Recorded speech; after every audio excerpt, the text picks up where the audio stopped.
جبریل امین کعبۃ اللہ سے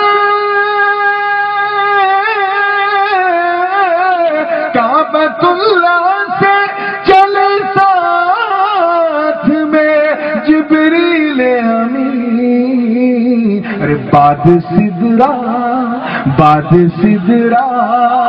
کہ ہوا جو وہ سفر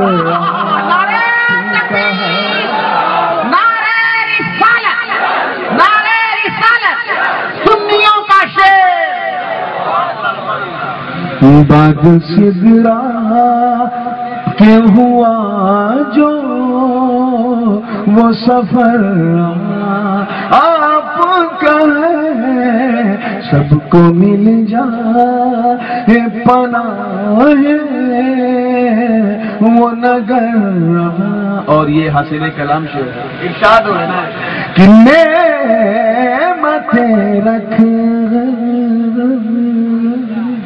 نعمتیں رکھ کے کھلایا تو سبھی کرتے ہیں دیکھیے گا نعمتیں رکھ کے کھلایا تو سبھی کرتے ہیں نعمتیں رکھ کے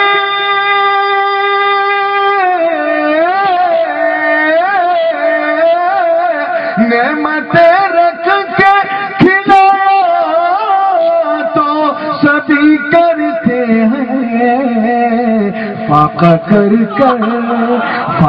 کر کر کہ کھلائے جو وہ گھر آپ کا ہے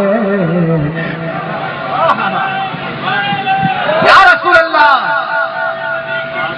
بچہ ہے قربان دوبارہ کم سے کم مجھے محسوس تو ہوا ورنہ میں سمجھ رہا تھا کہ ادھر والوں کو اردو ہی نہیں آتی خاص توجہ چاہوں گا کہ فاقہ کر کے کھلائے جو گھر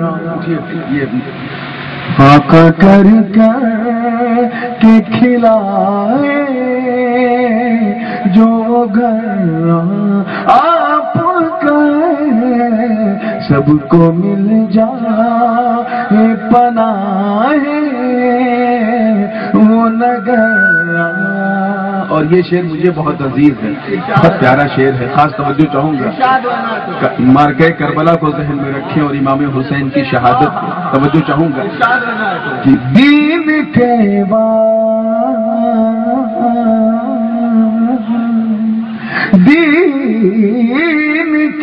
واسطے صحرا میں بیابانوں میں دین کے واسطے صحرا میں بیابانوں میں دین کے واسطے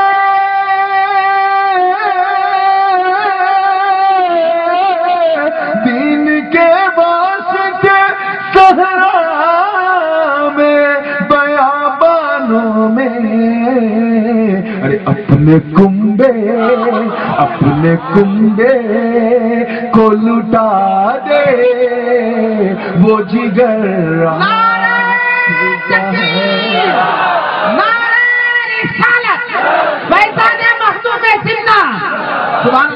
اپنے کنبے کو لٹا دے وہ جگر آپ کا ہے سب کو مل جائے پناہ وہ نگر اور جی چہرہ سناتا جاؤ کیونکہ آپ بڑی مستی میں سن رہے ہیں ایک مرتبہ اسی مستی میں نبی کے نام پہ کہہ دو سبحان اللہ توجہ چاہوں گا اس شعر پہ دیکھیے گا عقل والوں ادھر توجہ دیجیے عقل والوں کو بھی آ جاتا ہے بے وجہ جلال، عقل والوں کو، جلال یعنی غصہ، عقل والوں کو بھی آ جاتا ہے بے وجہ جلال، عقل والوں کو بھی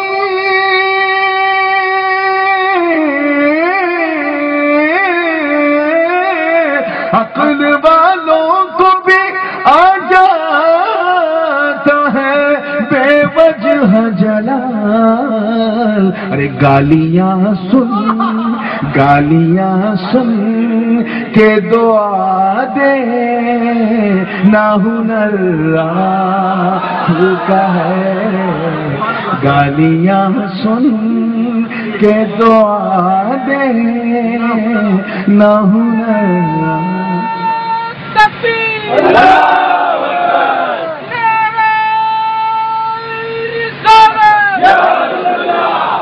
گالیاں سن کے دعا دے نہ ہنر۔ اور آخری شعر اور انتہائی قیمتی شعر، اس تصور کو اور واقعے کو ذہن میں رکھیے کہ پچھلی تمام امتوں پر کسی پر ہلکا کسی پر بھاری مگر عذاب آیا، اور کچھ پر تو ایسا آیا کہ خود بھی گئے پوری دنیا لے۔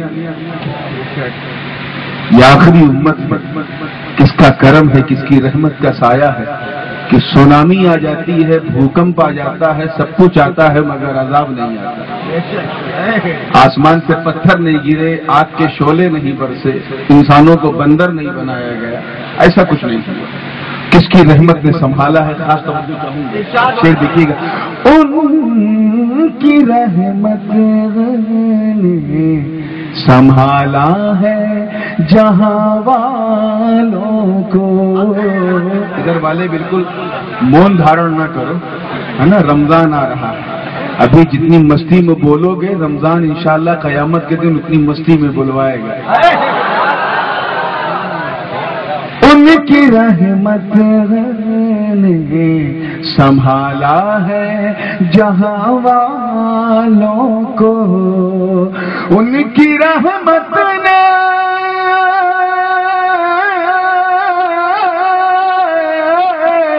ان کی رحمت نے سنبھالا ہے جہاں والوں کو۔ ارے عرش اعظم کو جو تھامے ہے وہ سر ہوتا ہے۔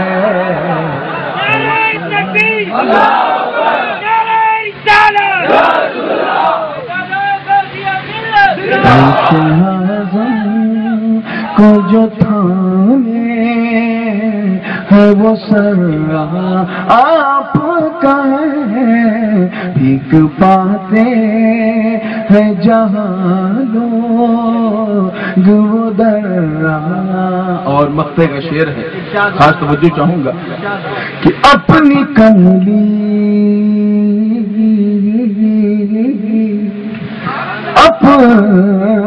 کملی میں چھپا لیجیے آقا مجھ کو۔ کہیے آمین۔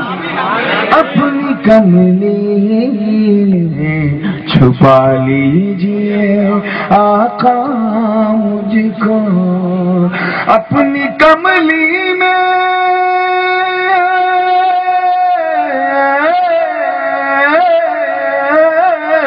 اپنی کملی میں چھپا لیجیے آقا مجھ کو۔